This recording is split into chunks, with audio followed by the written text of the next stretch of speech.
থেকে যেও এইভাবে, যেভাবে শিশির বিন্দু জড়িয়ে থাকে ঘাসে, আমি শেষ অবধি রেখে দিব তোমায় অনায়াসে। আসসালামু আলাইকুম, কেমন আছেন সবাই? আশা করছি আল্লাহর রহমতে ভালো আছেন। আলহামদুলিল্লাহ, আমরাও ভালো আছি। আমার আরও একটি নতুন ব্লগে সবাইকে জানাই স্বাগত। আজকের ভিডিওটা একটু অন্যভাবে শুরু করলাম। আজ হচ্ছে আমাদের ম্যারেজ ডে, অর্থাৎ আমার বিবাহবার্ষিকীর দিনটি। তো এই দিনটা খুব স্পেশালভাবে করতে চেয়েছি, কিন্তু ওই যে আগের দিনই তো বলেছিলাম যে খুব একটা স্পেশাল কিছুই করি না, খুবই সিম্পলভাবে কাটাই আমি আমার এই দিনটা। তো সকালের শুরুটা যেভাবে শুরু করেছিলাম শেষ অবধি কিন্তু এমনটা হয়নি। তো সকালে উঠেই আগে বেড কভারটা চেঞ্জ করে নিয়েছি। বেড কভারটা চেঞ্জ করে বালিশের কভারগুলো চেঞ্জ করে এই তো বেডটা এবার ঝেড়ে নিব। আর যে কভারগুলো উঠিয়েছি, চাদরটা উঠিয়েছি, সেটা আবার ঢুকিয়ে রেখে দিলাম বাস্কেটটার ভিতরে।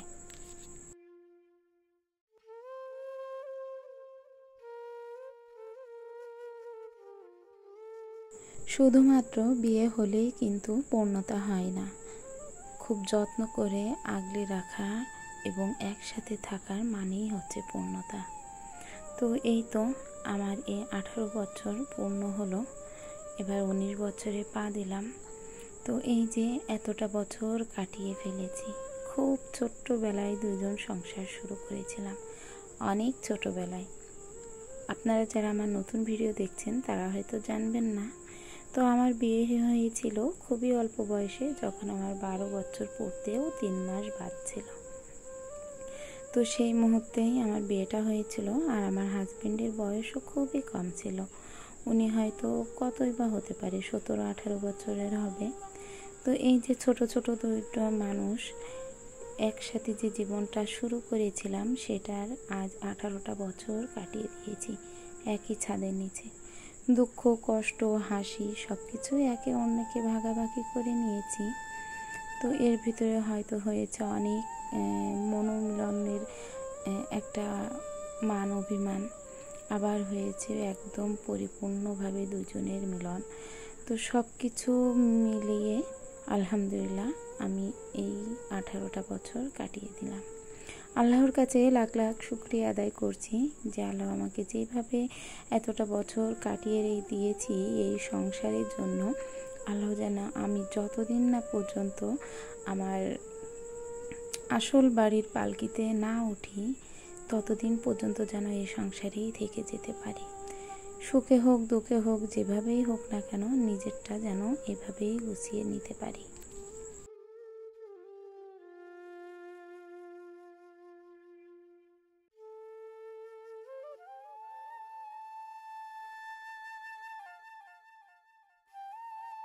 তো সকালের দিক থেকেই শুরু করেছি ঘরদোর গোছানো কাজকর্ম।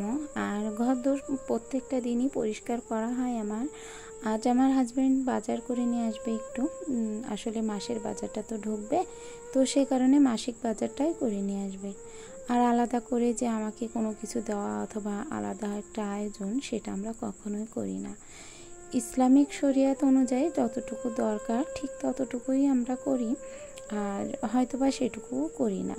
কেননা নিজেদের প্রত্যেকটা দিনই আমাদের কাছে কিন্তু স্পেশাল, যদি আমরা ভেবে থাকি। আর যদি ভাবি যে না সারাটা বছর ঠুকিঠাকি লেগে থাকবে এবং ওই একটা দিনই খুব স্পেশালভাবে করব, এমনটা কিন্তু না আমার মত, না আমার হাজব্যান্ডের মত। তো এখানে উনি বেশ বাজার করে এনেছে, মাসিক বাজার, সেগুলো একটু গুছিয়ে নিচ্ছি। তো এখানে মাসিক বাজারে এনেছে নুডলস, ফ্যামিলি প্যাকেট, তারপর পাস্তা এনেছে, তারপর হচ্ছে রসুন, পেঁয়াজ, লবণ।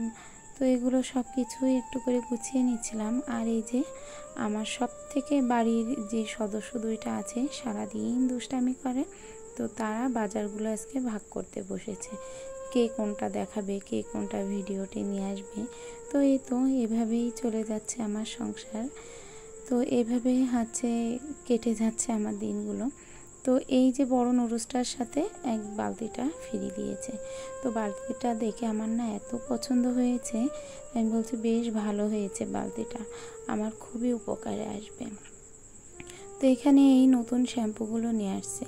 আর সত্যি বলতে শ্যাম্পুগুলো আমার কাছে বেশ ভালোই লাগছে, মনে হচ্ছে না বেশ ভালো হবে। কারণ এই ধরনের শ্যাম্পু আমি কিউট কোম্পানির মেখেছি অনেক ছোটোবেলায়। তো তখন তো আব্বু কিনে দিত, আর বেশ কয়েক বছর যাবৎ হয়েছে যে আমি ওই শ্যাম্পুটা আর ইউজ করি না। কিন্তু ডিম দেওয়া থাকে যে শ্যাম্পুতে, ডিম, নারকেল তেল, এগুলো কিন্তু বেশ ভালো লাগে।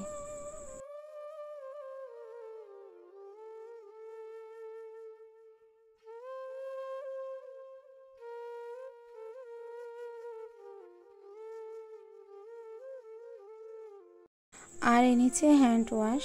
তো হ্যান্ড ওয়াশও ফুরিয়ে গিয়েছিল, আমি আমার এই ছোট্ট কৌটাটাই ঢেলে নিলাম। তো অনেক বড় কৌটা আমি তো কিনি না, তার কারণ আমার স্পেসটা কম। আমার বেচিংয়ের সামনে যে স্পেস আছে ওটা কম, আর আমার হয়ে যায় আর কি, 1 মাসের জন্য হয়ে যায়। বাসায় তো যেহেতু 4 জন সদস্য, আর আমার ভাইটা থেকেও থাকে না, ওর রুমেই থাকে বেশিরভাগ।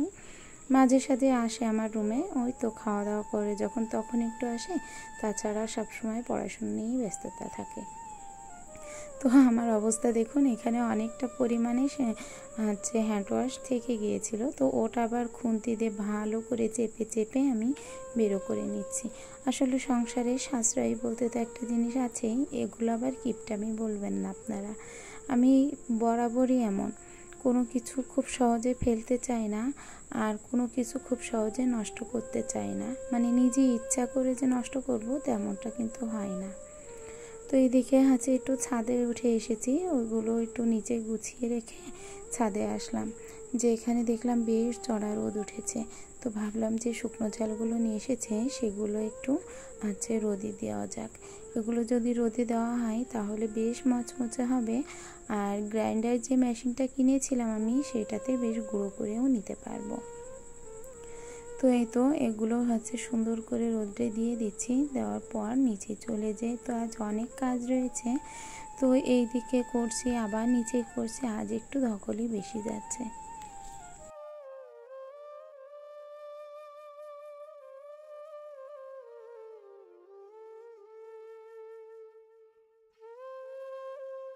আমরা সাধারণত যেটা চাই সেটা কিন্তু হয় না। তো বরাবরই সকালবেলা আমি ভেবেছিলাম হয়তো আমার হাজব্যান্ড সারাটা দিনই আজ বাসায় থাকবে, যেহেতু ছুটির দিন পড়েছে, তো সে কারণে সারাটা দিন থাকবে। তো উনি বাসায় থাকলো না, ওনার বন্ধ থাকা সত্ত্বেও আসলে সকালে বাজারঘাট করে একটু 11টার দিকে আমাকে বলছে আমি গ্রামের বাড়িতে যাচ্ছি। তো তখন আমি কিছু বুঝিনি যে হয়তো চলে আসবে তাড়াতাড়ি, যাচ্ছে 1-1.5 ঘন্টার পর, তো হয়তো চলে আসবে। তো তারপর দেখা যাচ্ছে আসলে আমরা যেটা কল্পনায় রাখি অথবা মাথায় রাখি যে এই জিনিসটা এইভাবে করব, কিন্তু এক সময় যে দেখবেন সেই জিনিসটা কিন্তু সেইভাবে হয় না, একটু অন্যরকম হয়েই যায়। তো আর সারাটা দিন কাজকর্ম ঠিকই করছি, কিন্তু মনটা ভীষণভাবে খারাপ হয়ে গেছে। যে যাই হোক না কেন, যে আজকের দিনটা বাসায় থাকাটা প্রয়োজন ছিল, অথবা কোথাও ঘুরতে যাই বা না যাই, অথবা কোনো আয়োজন নাই করি, কিন্তু নিজের আপনজন, নিজের ভালোবাসার মানুষটা কাছে থাকলেও কিন্তু ভালো লাগে। তো যাই হোক, কিছুই করার নেই, ওনার কাজে উনি গেছে, হয়তো কোনো প্রয়োজন আছে, তো সে কারণে চলে গেছে। তো এইদিকে আমি আমার মতো সংসারে কাজকর্ম গুছিয়ে নিচ্ছি। তো সকালের দিকে তো ওইদিকে সমস্ত কাজগুলো কমপ্লিট করে নিয়েছি, এখন যাব রান্না করতে। তো তার আগে ভাবলাম যে ওই যে ওনার সাপ্তাহিক কিছু কাপড় থাকে যেগুলো নোংরা থাকে, আমি বাস্কেটে রেখে দিই, একটা ময়লার ঝুড়িতে রেখে দিই। আর ওই ময়লার ঝুড়িটা প্রত্যেকটা দিন আমি দেখি যে কতগুলো করে কাপড় জমা হয়েছে। 2-1টা কি অথবা 3-4টা যদি হয়ে যায় তাহলে আমি ওইটা ধুয়ে দিই। তো এখানে কড়াইটা ধুয়ে গরম পানি বসিয়ে দিয়েছিলাম।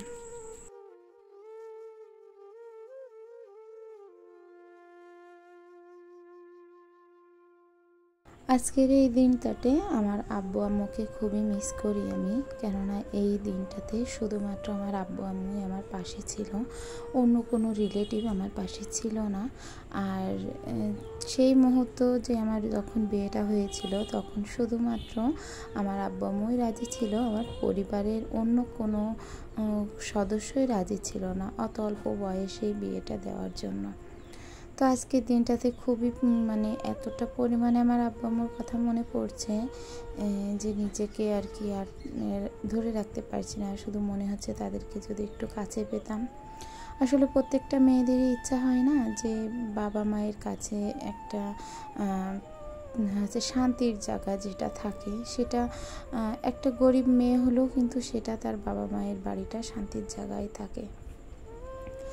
যত বড় লোকই হোক না কেন শ্বশুর বাড়ি অথবা স্বামীর ঘর, তবুও বাপের যে কুঁড়ে ঘরটা সেটাতে একটা শান্তির হচ্ছে অনুভব পাওয়া যায়। তো আমারও ঠিক তেমনই হয়, ব্যতিক্রম তো কিছুই না। তো কি আর করা, যেটা আমার আল্লাহ আমার কপালে হচ্ছে থেকে নিয়েছে, নিশ্চয়ই কিছু ভালো আছে আমার। আল্লাহ যেটা করে সেটাই ভালোর জন্য করে। আজকের এই দিনটাতে আমার আব্বু আম্মু যে আমার পাশে ছিল, আমার আব্বু প্রচুর কান্না করেছিল আমার এই বিয়ের দিন, কিন্তু আমার আম্মুও কান্না করেছিল। আমি তো ছোট ছিলাম, হয়তো আমি কান্না করিনি, বুঝতে পারতাম না যে কি হচ্ছে আমার সাথে। তো যাই হোক, আর কিছু শেয়ার করলাম না। এখানে হচ্ছে একটু লাউ তরকারি কুটে নিচ্ছি। লাউ তরকারিটা একটু রান্না করব আর মাংস রান্না করব। তো লাউটা কুটে হচ্ছে নিচ্ছি। লাউটা একদমই মানে জালি দেখে কিনেছিলাম, কিন্তু 2-3 দিন মতো তো রেখে দিয়েছিলাম বাসায়। তো সে কারণে দেখা যাচ্ছে লাউটা একটু হালকা হচ্ছে শক্ত হয়ে গেছে। তো রান্নার পরে বোঝা যাবে লাউটা কেমন হয়েছে। লাউ দিয়ে মাছ দিয়ে রান্না করব আর এদিকে মাংস রান্না করব। তো এদিকে দেখুন ইন্ডাকশনে আমি মাংসটা উঠিয়ে দিয়েছি। মাংসটা রান্না করছি এই কড়াইটাতে মানে বুঝতে পারিনি যে একদম আলু দেওয়ার পরে এইভাবে মানে অনেকটা খানিক হয়ে যাবে। নাড়াচাড়া করতে তো অনেকটা সমস্যা হচ্ছে। এখন আর যে আলাদা একটা পাত্রে লাগাবো সেটাও সম্ভব হচ্ছে না। আবার ঢালবো, আবার হচ্ছে উঠাবো। তো এই কারণে হচ্ছে আর কিছু করলাম না, এইভাবে করে রান্নাটা সেরে নিচ্ছি।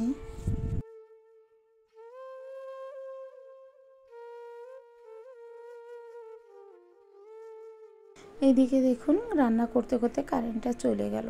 কেমনটা লাগে, একদমই ভালো লাগছে না। এমনিতেই মনটা একটু খারাপ আছে, আর তার সাথেও এমনটা যদি হয় তাহলে তো একদমই হয়ে গেল। তো এখানে হচ্ছে লাউয়ের খোসাটা বেটে নিয়েছিলাম ব্লেন্ডারে। তো বেটে ওইটা হচ্ছে একটু মশলা দিয়ে সুন্দর করে একটু ভর্তা মতো করব। ভর্তা বলতে ওই তো মশলা কষিয়ে নিয়ে এটাতে ভেজে নিব, একটু শুকনা করে নিব। আর যে মাংসটা তো রান্না হয়েই গেছে নিচেই, আর রান্না করব লাউ। তো হচ্ছে এই 3 ভাগে রান্না করলে আমার হয়ে যাবে আজকের মতো। আর কোনো রান্নাবান্না কিছু করব না। তো এখন হচ্ছে অন্যান্য যে কাজগুলো ঘরে আছে, সবাই আজকে তো বাসায় আছে, তো সেগুলো কিন্তু কমপ্লিট হয়ে গেছে।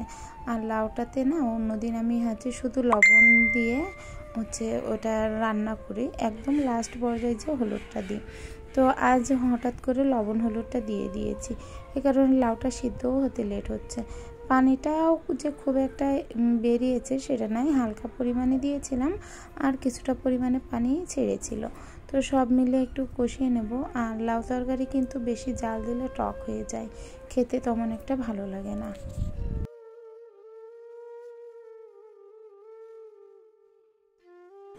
তো আজকের হচ্ছে রান্নাটা তো এভাবেই চলছে।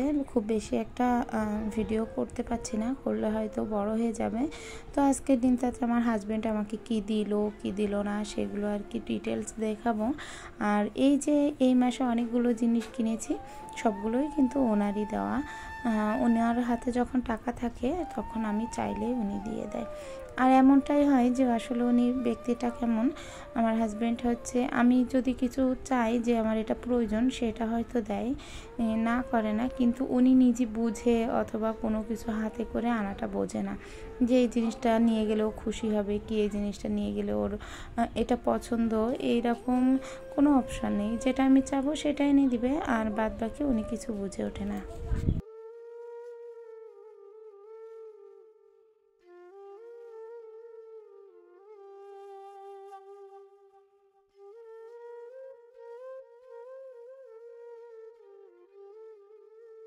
তো কী কী গিফট আমি পেয়েছি এবং কী কী উপলক্ষে পেয়েছি মানে সেইগুলোই আর কি দেখাবো।